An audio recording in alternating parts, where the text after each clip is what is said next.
This is the Widow Podcast, and I am Karen Sutton, the Widow Coach. I'll be supporting you through the loss of your life partner so you can find a more positive way through your grief. I want to give you hope after loss and to know that when you are ready, you can create a meaningful life for yourself with the help of me, Karen Sutton, and the Widow Podcast. Hello and welcome back to another episode of the Widow Podcast. I am super excited and thrilled to have the lovely Orla Blackburn with us today. Orla is such a beautiful, kind-hearted soul. She is a widow, a mum, a yoga guide, and grief mentor. Orla and I met, when did we meet Orla? It was about 18 months ago, maybe? Yeah, about that. I'm in a service station of all places, but yes. The best place. Yeah, Orla reached out to me and said, you know, could we meet up? And I love it because I think Orla really complements what I do. I very much, you know, I work with grief in the mind, I suppose, and helping people with their mindset and creating tools and strategies and those shifts that help us take those steps forward. But grief isn't just a mental, emotional thing. It's also incredibly physical and spiritual, and Orla really works alongside the physical and the spiritual side, and has come into my membership, my 12-month program. She is coming on my retreats, and we have something else very exciting which I'm still sure will come up in this episode as well. But I love what Orla does. You are going to love what Orla does, and I cannot wait to have this conversation. So Orla, welcome. Thank you so much for coming. Thank you, Karen. That was lovely. Oh, no, it's so nice to have you here, and the work you're doing is so important. But let's start at the beginning, I suppose. A little bit about your story and how you became a widow. Okay. Well, it was Halloween 2018, and not how I expected that day to go, even though I knew Andy, my husband, was, you know, very close to dying. He had lung cancer, and he had a very, very quick diagnosis from you know, diagnosis to death. It was 11 weeks, so it was all pretty shocking and pretty hard to come to grips with. And I remember the hospice staff, I spoke to the doctor the day before saying, Andy looks really bad. And they saying, well, we think he's got about 8 to 10 days. And I remember thinking, well, and this sounds awful, but this is where your brain kind of works at the time. And I thought, well, at least it won't be Halloween. Because, you know, our son was 4. He was really looking forward to Halloween and to trick-or-treating for the first time. And I was like, okay, I can still do that and it'll be okay. But sadly, he died that morning of Halloween. He actually died 2 days after he was told that no more treatment was going to happen. It was like his whole body just deflated, and he just couldn't keep going. It was too hard. So yeah, and in that shock and response to his death, I went home and I picked my son up and I took him trick-or-treating, because my body went into such dissociation. It went into, I just couldn't comprehend it. That was even though I didn't feel like I wasn't not comprehending it. Looking back on it, I kind of stepped out of reality and saw it all as something that was happening to somebody else on TV. So yeah, that evening I took my son trick-or-treating, picked him up from nursery, took him trick-or-treating, and he had no idea. I couldn't do that to him on that particular day. I didn't want him to associate his dad dying with ghosts and ghouls and the scary masks, and also it being a kind of a jokey time of the year. So yeah, I somehow took him trick-or-treating, and it was bizarre, but yeah. what So you that was needed our to do. journey. Yeah. Andy did have cancer previously. So when our son was just under a year, and he was diagnosed with cancer for the first time. But that was a very treatable one, a very curable one. But I remember the oncologist saying to us at the time, the fact that you've had cancer so young means there's every likelihood you're going to get it again.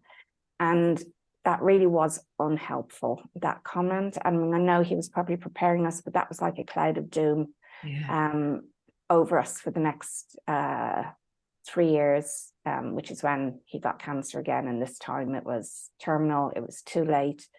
Doctors didn't diagnose it on time. So by the time they did, it was just way too late. So yeah. That must have been such a huge black cloud, actually, because it's almost like then you're just waiting, isn't it? If somebody says something like that, you're just waiting for the cancer to return, and you don't know when or how and how long you're going to get. Did it impact how you lived in those 3 years? It really did. It affected us in every which way. And you know what? I don't even think we were aware of it at the time. But Andy retreated. He was a very laid back sort of guy who kind of lived in the moment. It used to drive me mad how he didn't get worked up about stuff. But this floored him, that thought of, I'm going to get it again. But he didn't talk about it. He did not talk about it at all. So he kind of retreated into depression. I was struggling massively with parenting a young child who was a toddler then, working full time, having a husband who was recovering and not really able to help out an awful lot for a while. He was just so shattered from all the treatment. Yeah, it actually put a big strain on our relationship, massive strain. And then, you know, as going forward, then that's something you look back on with massive guilt. But, you know, as I keep telling everybody else, which is what I've learned, that you do the best you can with what you have at the time. None of us know what's going to happen in the future. And I think I was pretty much in flight mode for those 3 years. I think Andy was probably in freeze mode. I don't know, but yeah, it really did affect how we lived. As you know, maybe for other people, they would have gone and ticked off everything on the bucket list. But our brains weren't there. They utterly were not there. They weren't in that space. We weren't willing to look at it. We weren't willing to talk about it. It was almost like the oncologist said that the first time, and then we parked it, we buried it, but it was 100% there. It wasn't buried at all. We were just both living with it separately. It's so interesting, isn't it, you saying that, because I think a lot of us go through life ignoring things, burying things, distracting ourselves from things, thinking it means it's away, we don't have to deal with it. But like you say, you know, when you reflect back, even though it wasn't being dealt with or faced or talked about, it was having a huge impact on your lives. But you're trying so hard to sort of power on through, I suppose, and pretend it's not there. You kind of and I think that happens in grief as well, doesn't it? You know, and it's really interesting. And the more I do this work, and I'm sure for you as well, when you speak to people and you hear lots of very similar situations, actually, but how differently people respond to those situations and the choices that they make and how they deal with it. And there is no right or wrong. And like you say, it's easy to reflect back, isn't it, on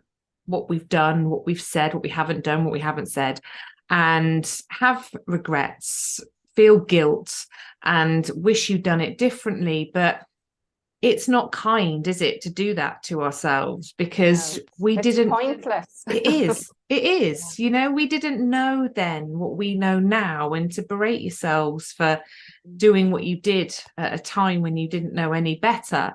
It's not, and it's just thinking, you know, maybe what can I take from this? What can I learn from it to carry me forward. So obviously then Andy died, and you and Oren were left. And how did you go about finding support in those early days after Andy died? Oh, you know what? An awful lot of it was about survival. It was very much in survival mode, and I think initially all my fear was on my job. You know, Andy was gone, so that source, not that Andy was a source of income, but you know what I mean, half of our finances were gone. And I worked a very busy full-time job, very stressful job, full of deadlines. And I was, all my efforts went on, will I have a job? Can I do this job? I don't want to go back to this job. I can't handle this. I don't think, I put everything into that. So as for support, support was hard because my family don't live here. They live in Ireland. And yeah, it's when you're in this position, you want somebody there. You want somebody right there supporting you. Myself and Andy had also lived very well. Literally, the first time Andy got cancer was the day before we moved into this house. And my plan had been, we'll go out, we'll knock on all the neighbors' doors, we'll say hello to everybody, we'll get to know everybody, even though that isn't in my nature at all. But I planned to do that. But getting that cancer diagnosis kind of knocked everything skew. It just wasn't going to happen. So we went the next 3 years, like I said, in survival mode. So we didn't really get to know the neighbors. There's a lovely woman who lives next door who herself was widowed a year before we moved here. She's been wonderful, but she was the only person who we'd really spoken to. So again, when Andy died, I didn't have that neighborhood support. I didn't have the people knocking on the doors with meals or offering child support or any of that stuff. So that was hard. Andy's own family were grieving. They were in a hard place. You know, his death knocked everybody completely off their feet, and everybody was grieving in their own way. And a lot of that way was separate, you know, dealing with it separately. And at the beginning, we were trying to meet up once a week and go to the cinema. So we would all sit in silence in the cinema, but there was something comforting in that. But yeah, that absolute support was hard. I've got mom friends. Oh, another thing, and Oren had just started school. So I didn't know any of the parents at school, and I knew maybe 2 or 3 people. And it was one of those moms who had been a mom of Oren's then he is still best friend at nursery. They happened to end up at the same school as us. And I barely knew his parents, this woman and her husband. They were an absolute godsend. She was amazing. And she herself was a yoga teacher. She really encouraged me then when she saw how much it was helping me to follow my dreams with that. But yeah, she was fantastic. And there were other mom friends as well that were around, but they all have their own families. They all have their own children just starting school as well. They did what they could when they could. But that, you know, sitting at home on your own was hard. And it really, really made me realize I don't have enough people in my life. And up until then, I was very happy to be, I would almost call myself antisocial. We were brought up to never socialize. We never went out. So I didn't know how to do that. And my comfort zone was to not meet new people. And so when Andy died, I realized I need people. I really, really need people. And the journey I've gone through since then, I mean, the very fact that I am talking to you on a podcast and that I teach classes and that I reach out to other people is so beyond the person that I was before. And it just shows what you do with your grief. It can floor you, or you can learn from it and thrive and grow. Yeah, I don't know if that's answered your question. No, it has. And I think it's interesting, isn't it? Because, I do speak to a lot of people that live away from their families and they don't have the support network. And, maybe, some people don't have children, so they don't have that connection either, or the children are older and they're not able to meet people that way. Yeah. Work, is as well. Sometimes it's hard. People don't always go back to work. And it is really difficult creating that support network. And sometimes the place you maybe think you're going to get the support from doesn't pan out in the way it should, and that's not being disrespectful to anyone. That's just life, right? People are busy, people deal with grief in different ways, and people don't understand grief, so they don't really know what's needed within that. And I also think that when you are widowed, and this is me looking over it and over it and over it, that you almost feel like, well, and I know I've noticed this a lot, so I am generalizing completely, but it does seem to be a common theme, that we almost expect the world to stop and look after us, and to just do everything, and to just get it, to just understand. We can't, or they can't, because they're not in our shoes. And I most certainly did not get it until I was in this position. So I think we put a whole load of expectations on other people, and they are not being nasty, they're not being useless, they're not being whatever you might think they're being. They're just living their lives the way they always have been, and their world hasn't stopped. And they still have all their stresses and everything else to deal with. So they're not going to go, oh, Orla, I'm going to end everything I do just to take care of you. So a lot of what I've done is to kind of try and build that community myself, to try and reach out to more people, to bring more people into my life. And it started with going to the gym, and so I never went back to my job. I went from being extremely fearful about losing that job to realizing I can't live my life the way I used to be living it. So I never went back there. And I took a year. I didn't know I was taking a year, but I ended up taking a year to kind of sink into this new reality. And from there, I suddenly had time that I had never had before. And my body needed to move. So I started going to the gym, started, doing a whole variety of classes, but most of the classes I had to be during school hours. So it was mainly aimed towards people who are retired.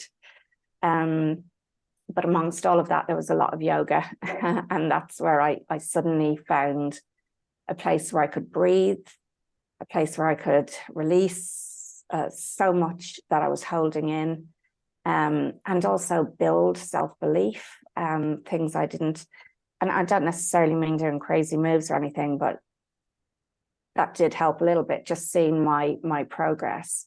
And then, and when I started going to the gym, I kept my head down all the time, and I didn't make any eye contact. I didn't want to talk to people. I wasn't ready for that. But bit by bit over time, I was able to lift my head, start saying hello to people, and start getting to know people. But I love that. I think there's so much in what you've just said. But I think the sort of overriding message that I'm kind of hearing is that you didn't have the support that you would have liked, and you know, I think we're all guilty, very guilty of having high expectations of the people around us, 100%. And that isn't always necessarily a conscious thing either. People aren't even aware that they're doing that. And it's something I talk about a lot in my program, you know, like creating that awareness around what you're expecting of yourself, what you're expecting of others. But what you've done, which is another thing that I teach people, is to take responsibility, is to look at the situation that you find yourself in, whatever that is, and it's different for everyone. And what a lot of us tend to do is look at our situation and then find somebody else in a similar place, so another widow, say, but then you might find another widow that is surrounded by friends and family and good support, and sit there and go, it's not fair, why have they got that, I haven't got it. And it kind of deepens that victim mentality, and you start comparing yourself to what everyone else has got, and you go, it's not fair, they've got this, I haven't got it, I can't do it, I'm never going to get there. And you tell yourself all these stories and you attach all this meaning to things. And it's really unhelpful, isn't it? Like we just are layering our suffering with more and more suffering. And we all do it. It's not a criticism or a judgment. It's just a fact of life that's what we do. We look at what other people have got and we go, well, I haven't got that. It's not fair. This is rubbish. But you didn't. You may have done. I'm sure there were times when you did. I have my moments. 100%. We all do, don't we? Excuse me. But what you've done is kind of think, what can I do? This is my reality. This is my situation. So what can I do to help me create that support, to help me find a safe space where I can release my grief, or I can do something that feels good for me physically, mentally, emotionally, all of that. And you've stepped massively out of your comfort zone, like not in terms of taking a giant leap from your comfort zone into your panic zone, but you just gently, bit by bit, like you say, you've gone to a yoga class. That was your first step. Didn't look at anyone, didn't speak to anyone. You just went. And that was your big thing. That was amazing. And like you say, piece by piece, bit by bit, you're able to take one more step. And eventually you make those connections and you start talking to people, and your world opens up a bit, and those possibilities, those opportunities within your grief, you know, it's not that grief always teaches you something, but you find things within your grief that teach you something. And I think, you know, you really have taken that control in a world where you probably felt hugely out of everything that you feared, you know, your husband dying, losing your job, being a solo mum, living away from your own family and support systems, and you're there, and like you say, and building that self-belief, because you then go, oh my God, all my fears, I'm living out my biggest fears, and I'm discovering things about myself that I didn't know existed actually, and going, okay, well, I think I can do hard things, and I think I can find a way through this bit by bit. And that's a wonderful thing within us, isn't it? To take that time actually to reflect on that and see that we can do so much more than we ever dreamed possible. Yeah. And it is, you know, it is, and you know, I still do this, but it is very easy to think and to go, this isn't going to change. Nothing's going to ever change. Nothing's going to get better. But when you find yourself in that space, you've got to go, look at what you're doing right now. And it can be very hard to come out of that. But it is just taking those tiny little steps one at a time, rather than thinking, okay, I'm going to be okay. I'm going to do this and I'm going to do that, and then that's going to fix everything. It usually is, like, even the idea of going to a class maybe way too overwhelming, or joining your group might be just, no, I can't face all those people, I can't do that. But it's whether you just start small, you know. And so for me, on the classes I do on a Saturday night, I invite people to turn up and not turn on their camera, not engage, don't talk, and give yourself a chance, you know, just to be in that space and to be with other people, and just to connect with your body. And yeah, there's one woman who I keep referring to, and I won't say her name or anything, but her husband, or her fiance actually, he died very, like, literally weeks before they were about to get married. And she literally couldn't get out of bed. She could not leave her bed for weeks on end, or months, I think. And she started doing those sessions. She never turned on her camera, never did anything. And then one day she sent me a voice message saying, I just want you to know that this has helped me to roll out of my bed onto the floor. And that's where I do some movement. And then from there, she pushed herself massively out of her comfort zone to come to one of my little retreats. She drove down the motorway for the first time, possibly ever. She could see how important it was for herself to do this, and from there she's actually started her own business. And this is all in the space of like a year. She's done incredibly well, but it's starting small. Instead of thinking I need to be okay right now, it's like, I'm just going to stop and breathe for 1 minute. I'm just going to step out of my discomfort, or be with it, actually just examine it for 1 minute, instead of trying to keep on batting it away and pretend it's not there. And a lot of that is within the body. Our brain is all over the place, and if we can bring it into the body and understand how it's feeling and why it's feeling that way, and how to soften those bits instead of being constantly it makes a big difference. It makes a huge difference. And that's it is little steps, isn't it? And like you, I see it as well. People come into my groups, my programs, and you can see that they are broken. I don't really like to use that term, because I don't kind of think that we are broken, but you feel it, don't you? And you feel that there's nothing to live for. Your life is never going to feel good again. Your best days are behind you. You're full of fear and anxiety and heartache, and the heaviness and the exhaustion and the overwhelm. It's so physical on somebody's face, isn't it, in the way they are in their body.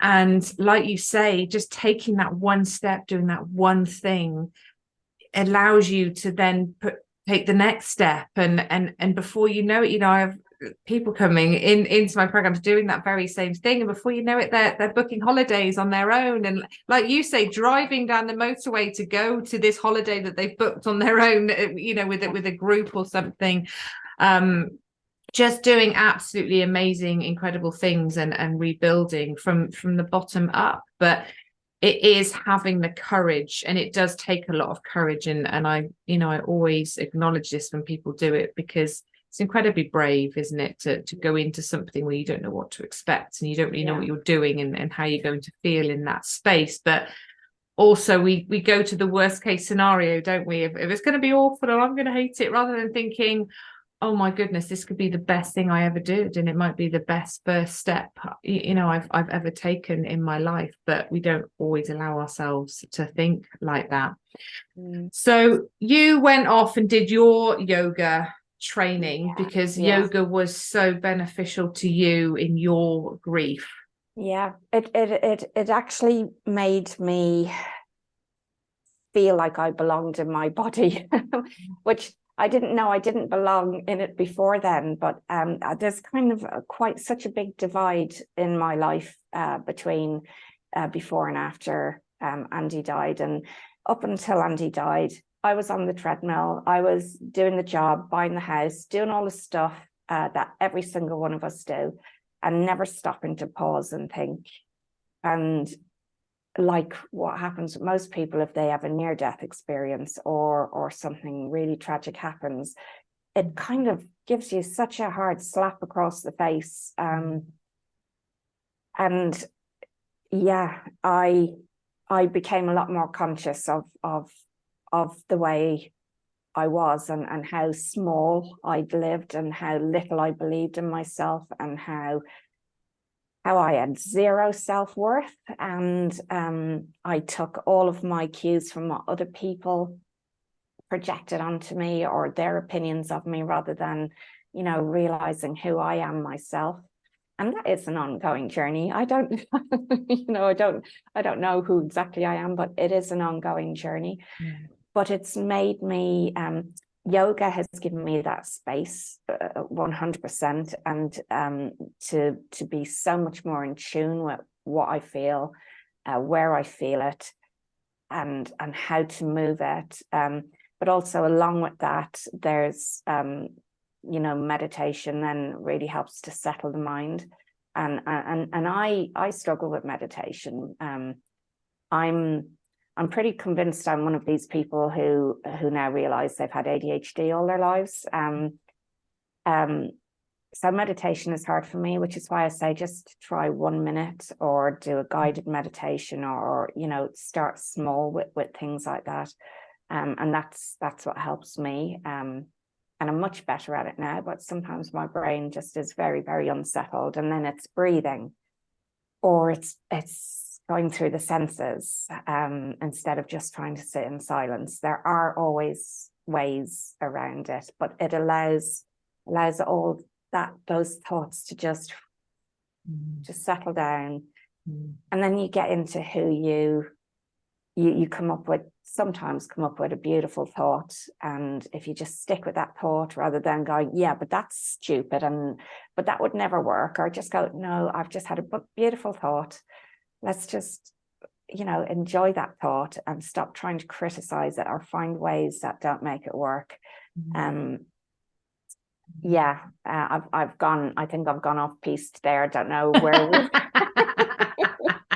It's a very good point, and I think we are all terrible at judging and criticizing our thoughts. You know, instead of just allowing our thoughts to do what they want to do, and allowing them to come in and out, and leaning into what feels good and letting go of what doesn't feel so good, rather than, you know, we're always putting them down, aren't we? Or don't be so stupid, or you could never do that, or you're not clever enough, and or that's just pie in the sky, and or you're going to sound ridiculous if you say that out loud. And actually just kind of leaning into the thoughts that make you feel lighter, brighter, hopeful, you know, whatever it is you're looking for. And instead of finding ways for it not to work, is to go, how could I make this work? If your dream is to go and live in Bali for the rest of your life, it's like, how could I? It's like, that's stupid. That's never going to happen. It's like, actually, what first step, what tiny little thing could I take towards that happening? And maybe you don't end up living in Bali, but you go on holiday, or you know what I mean? And it's going one step at a time. Yeah, it is. And it's just following the things that make you curious, you know, like going back, you know, if you are thinking, oh, what would it be like to live in Bali? Like, you might not ever do that thing, but take steps towards exploring that curiosity and what that brings up in you, and it will take you somewhere. It will take you somewhere, because it's something within you that you're being drawn towards, and it might not be where you end up, but maybe that wasn't where you were meant to end up. Exactly. It was just a, you know, a stepping stone towards where you do end up walking towards. And I think that's the thing, isn't it? We don't allow ourselves to think, to daydream, to slow down, to just process what's going on in our minds. And meditation's a funny thing. I think we all have an idea of us all sat there cross-legged, you know, with our hands up, sort of oohing and ahhing and clearing our mind and having no thoughts, which, you know, I think it's been slightly misunderstood somewhere along the way, because it's just awareness. It's awareness, and it's slowing down, isn't it? Which we don't give ourselves time to do, which I think you create that space for people to do it, which is just beautiful. And you know, I know you're sort of quite active in Widowed and Young in Way, but you actually have your own Facebook group, don't you? Is it From Bereavement into Bravery? Beyond bereavement into bravery. I always Yeah. get that wrong. Beyond bereavement into bravery.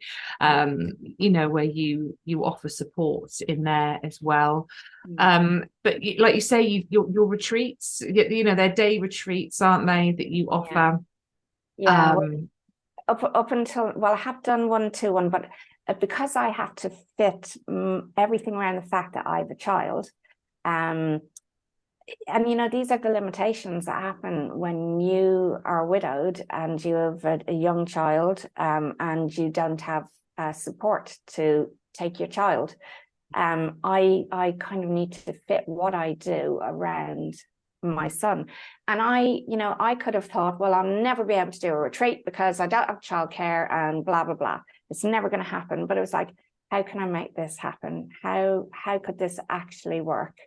And it started off with a half-day retreat. And they're always, so far, they've always been in Birmingham, which isn't a very sexy place for a retreat, but I've always found beautiful spaces. And as always, it's not about where it is, it's about the people you're with and what you gain from it. So but that is, that's my reality, and that's how I've made it work. And I've some fantastic plans going forward where I'm planning a sort of a retreat with children for solo parents, so for widowed parents, because I know how knackering and shattering and never ending it is. So I've managed to find a place where the children will be well taken care of, doing activities, zip wiring, doing all sorts of stuff, and they will all be children who have lost a parent.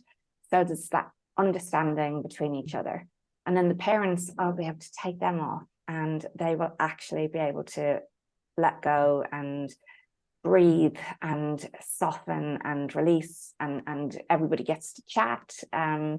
So that's me finding a way around it. How can I include my son? How can other solo parents in the same position get time for themselves, but know that their children are safe and not have to worry about finding childcare and relying on other people? All that constant asking for help is quite, it's hard. It's hard when you have to keep asking. So it's a way for it to happen. I think that's such a beautiful idea, and it's so needed. I speak to so many. I've got people in my membership and my program, they're young mums, solo parents, young children. The children are, anxious. They're quite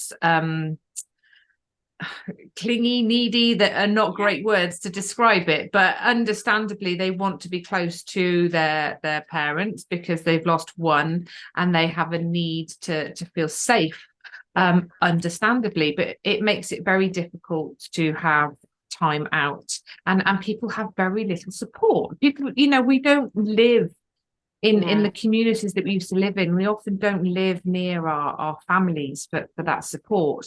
And it's a real challenge. People are screaming out for some time for themselves, but also in an environment where they know their children are safe, they're cared for, but also the children, I was speaking to somebody the other day, and they said, their daughter kind of says, why am I the only different one? Why am I the only one without a daddy? And I think to give the children that space where they're with other children that have lost a parent helps them feel a little less alone, a little more normal, I suppose. And there are other children in a similar situation. It's just, they may not even talk about it, but it's the knowing, isn't it? It's just the knowing. They tend never to talk about it, but it's just that understanding that they're not different, they're all the same in this particular instance. And it doesn't have to be something that's found out.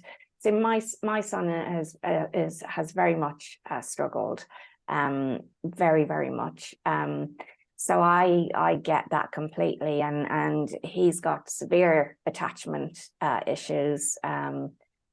He's got trauma from his dad dying, just vanishing overnight, and that affected me massively. So I became a shell of a person. So it was almost like he lost both of us all at once. And now we're trying to help him, or I'm trying to help him recover from that.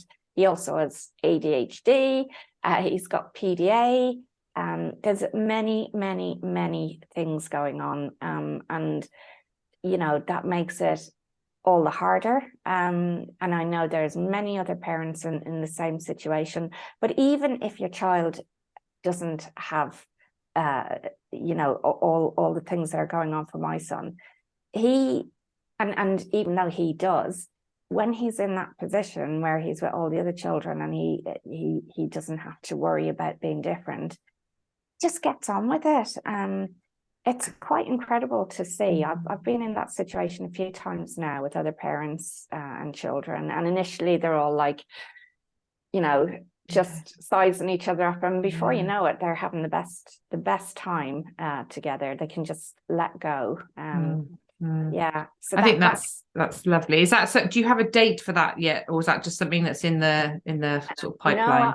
I do actually have a date, but it's not something that I've set up on my website yet, because I'm in very much at the beginning stages of that. But it's October the 6th to the 8th. It's in Matlock, and everything's included: your food, your accommodation. You will be sleeping in bunk beds, though, with your in the same room as your children. Each room takes 4 people. And yeah, at the moment, I'm trying to collate. I've had a huge interest, massive interest in it. So yeah, I'm trying to work through all of that and then get the information out to everybody. But I've booked that date. It is happening. It's not on my, because I've had so much interest, I haven't actually put it on my website or anywhere else, because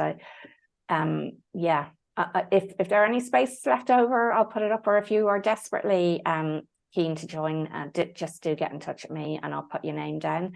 But yeah. I'm sure you could probably do something like that a few times over. Yeah, I think so. It could be a regular thing. Yeah. And well needed by parents, well needed. I would love to be able to get people to sponsor it as well, so that that it can, like, it's not an expensive weekend by any means, but even so, that can make it harder for other for every family. So I would love if somehow, some way, people would sponsor this and give those families who can't afford it, or maybe the people who can really afford it, paid for another family or something. I don't know, but yeah. For now, you got to pay for it. There's no way around it. I'm sure a lot would be very willing to, Orla, because just having that time and space for themselves, I think it's a gift. It's a gift, and it's so wonderful that it's something that you're able to provide people, for sure. I think it will be incredibly popular, and probably, like I say, something you could do over and over again. Your story is so inspiring. It really is. And not everybody has to do amazing things to work through their grief.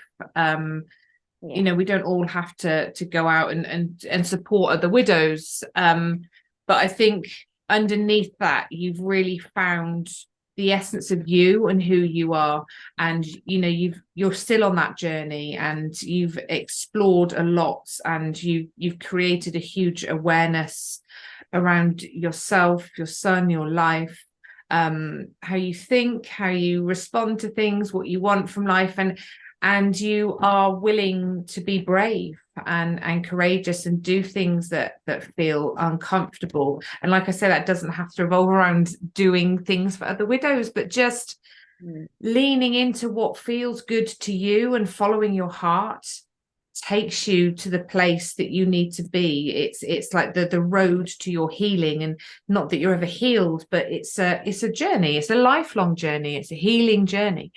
And I think if we're going to find that, we have to follow our heart. We have to do what feels right for us, whatever that is, without sort of dismissing any ideas that we have. Because I'm sure if somebody said to you, a year ago, when we first met, if I'd have said to you, you're going to be planning this weekend, you'd have been like, oh no, I don't think I could do that.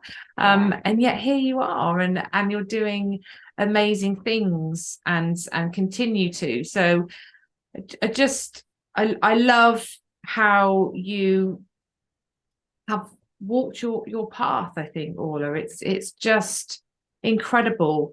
You have such a calm, warm, comforting way about you, you know, and I think to offer that to other people. I know when you've come into my programs and my groups, people have just been singing your praises. You know, it's you know, people said I've had the best night's sleep I've had in ages, don't they? You know, after doing one of your yogas, And they've yoga actually nidras. managed to sleep. They've actually managed to sleep. Yeah.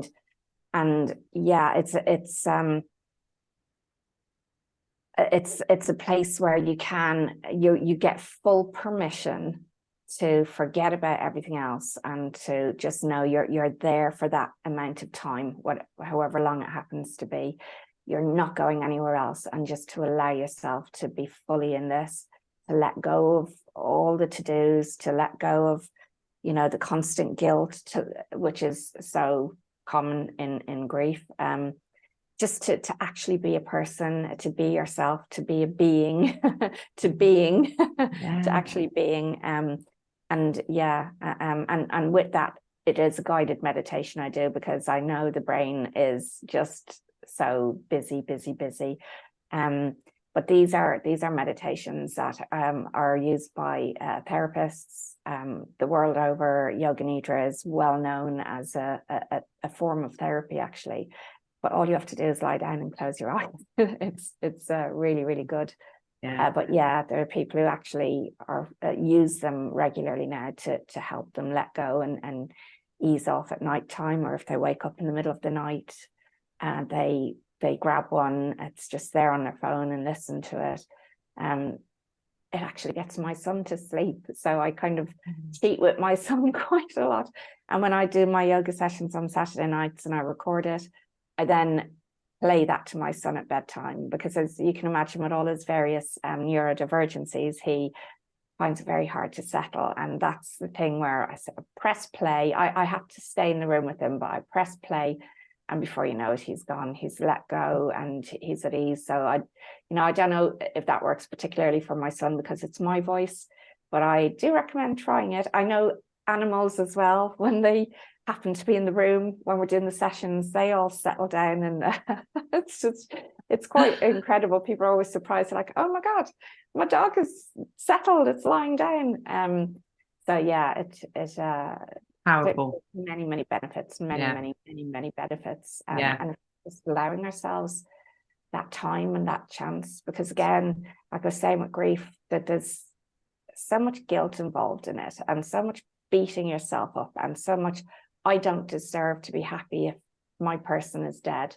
How can I possibly indulge in an hour of, yoga meditation, or how can I go on holiday, or whatever it happens to be?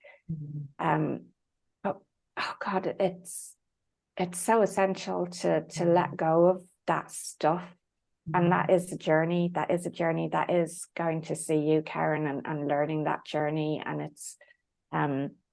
it's coming to me and finding that peace in your body and realizing there's more to you than you ever realized, because we do take on board everything that's been layered on us all through our lives. And there's actually a totally different person underneath that wants to be recognized and to come out. Absolutely Gotta give yourself that chance. Yeah, it's giving yourself the gift of your own kindness, attention, and time. And we really struggle to do that for ourselves, because we feel like we're not worthy. We feel like we've got to be doing all the time. We've got to be productive. We've got to be ticking things off our list. We can't be seen to be grieving and being and just allowing that space to lean into our own needs. And it's a mindset shift of, it's essential, that time for your grief to work through what you're thinking, what you're feeling, physically, mentally, emotionally. It's necessary. If you don't, you are going to suffer the consequences. Yes, you can choose to power on through and get through it, but something will give. You know, like mentally, physically, something will give, and you'll be carrying a huge weight around for a very long time if you block yourself from that gift of kindness, of comfort, of support, of togetherness, you know. And I this is what I love to do, and it's creating that time and space for people and making it as easy as possible to bring people together and allow them that time. And I think what we're doing together, we're planning a lovely day, aren't we, on the 24th of June. It's Saturday the 24th of June, and Orla and I are creating a day. It's going to be a day, sort of 10 till 4, I think, around those times, UK time, but it's going to be recorded. So if you're in the States and you might miss the first few hours or whatever, you can come and join the second and catch up on the first few. But it's a day for you. You know, June the 23rd is the Friday, isn't it? It's International Widows Day. And we thought, how lovely to bring everyone together to acknowledge ourselves, our grief, and create that time and space to connect to others, to give yourself permission to slow down, to be. I'm going to be doing some sessions. You're going to be doing some sessions. You are going to leave this day feeling uplifted, lighter, more able to take those steps forward. And you honestly, I just think what you're going to gain from taking that time to spend with myself and Orla and other widows is going to be absolutely transformative. I truly believe that, because there's so much power in bringing people together and allowing them to grieve, to be, to slow down, and figure out how they can take those next steps, but also nurture themselves a bit more kindly. So really excited, Orla. I think that's going to be a fantastic day, isn't it? I can't wait. When you were describing it, all the goosebumps were going all over my body. And yeah, it is kind of a day of immersing yourself in absolute self-care and love and kindness and gentleness, and getting incredible information from both of us on things you can do to help you with your grief, and to, even if it's just finding that very first step forward, or maybe you've been widowed years and you're feeling stuck, but whatever it is, it's all of us connecting, and I think that's the most powerful thing, is widows and widowers all being together and acknowledging this shit show that we're in, but that it can get so much better. It can. There's a quote when you were describing something earlier, it made me think of this quote, and I've probably got it all wrong, but it's pain is inevitable, but suffering is optional. And and yes, the pain of grief is and loss, and knowing that person isn't here is horrible. It really is. It's shocking. It's all those things, but there actually is a way to live with it, to integrate it, and to move forward with your life in whatever way that is, to find a different kind of purpose or meaning. And like you said, it doesn't have to be something massive. It doesn't have to be throwing away a job and becoming a yoga teacher, or throwing away your job and becoming a widow coach. It doesn't have to be that. It can just be finding those beautiful moments in the day, and what makes you important and you special. And I love that. I love that, and I love that quote. Actually, pain is inevitable. It is in life, but there's so much we can do to nurture ourselves through that. And as I say, Saturday the 24th of June, it's a virtual retreat. So, wherever you are in your journey, wherever you are in the world, whatever stage, whatever age, it doesn't matter. Come along, come and join. It's literally like £47. I don't know what that converts to in US dollars, but we've made it, really low cost, because we want we want everyone to come together. We want to help you find your way, I suppose, and take some time. Like, we all need that time. We all need that time. It's so important.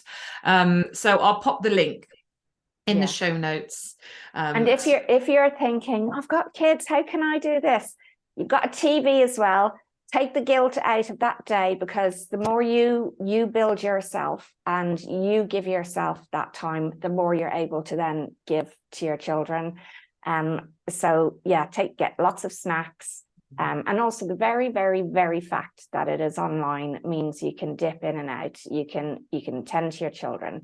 You can decide, I'm going to do this session, but not that one, because we're going to be doing various different things throughout the day. So you can even pick and choose what you do, fit in making the lunch or whatever it is you have to do. But yeah, for £47, it's you're getting a lot, and the biggest thing is what you're doing for yourself.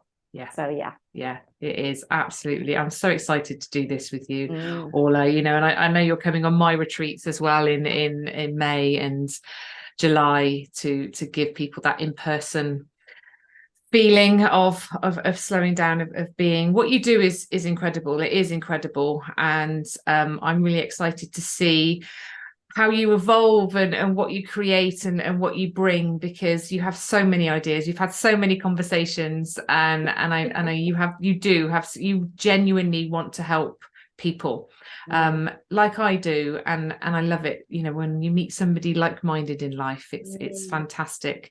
So thank you so much, Orla. Again, I will pop your details in the show notes so people can have a look, but the probably best place is your Facebook group, right? Beyond Bereavement into Bravery. And I've also got a website, so it could be easier just to remember my name, and that's orlablackburn.com. And from there you can find Beyond Bereavement into Bravery. You can find my Facebook and my Instagram, which are under Yoga XO. So I've got all different names, which doesn't help. But that's just showing how my journey evolved, starting from yoga teacher to grief yoga teacher to all the way it's all kind of evolved and moved with time. But there's plenty on there. I'm about to post a few workshops that I've done in the past, and I'm putting them on there for really low cost, and you can buy bundles, and it's so worth your money. But you can get 10 sessions of yoga nidra on there, the guided meditation, and you can get more movement yoga, you can get slower yoga, you can get yin yoga. So there's quite a lot there to choose from, and that's where I will also post events. If there's any space left over in that retreat, it's a retreat for the parents, like yoga and meditation for the parents and activities for the children, but you can swap and change, you can decide whatever you want to do. But I'll put that up there if there are any spaces left. Brilliant. And thank you so much, Orla. It's been so lovely talking to you, and we look forward to seeing much more of you. Thank you. Thank you, Karen. Thank you so much for listening to the Widow podcast with me, Karen Sutton. If you would like to be part of a supportive community of people who understand your grief, come and join my free Facebook group, Widowed and Rising. And make sure you tune in to the next episode of the Widow podcast.